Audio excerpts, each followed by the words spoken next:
bề đã muốn cho mình là mít đi nay ta lâu anh đừng khó dòng chỉ thấy lâu đinh anh là dòng kiếm chốc lâu đinh sao khá nợ tê số ký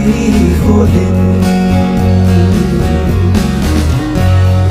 bên thọ lâu vỡ đã muôn làm dồn tê hoa vang trời ở kỳ sĩ nào sang rê buồn tê ít là đinh ngô viên phát kỳ khéo tan tê đầy gần tê na gấm thâm này tê đã muốn cho mình là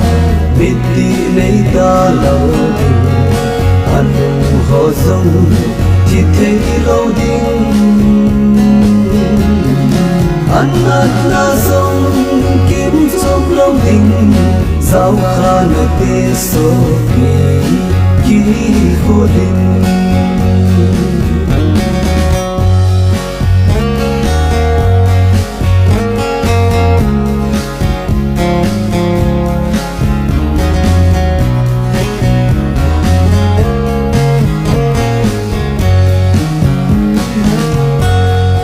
dây xua lật đâm na chân tên vang lấy ngài đâu vì ta hạt bao kê ngồi nấu lê ma nông địa linh phó thiên võ chơi dính dê ngôn tê lấy gần thế na miên khi hôn số can tê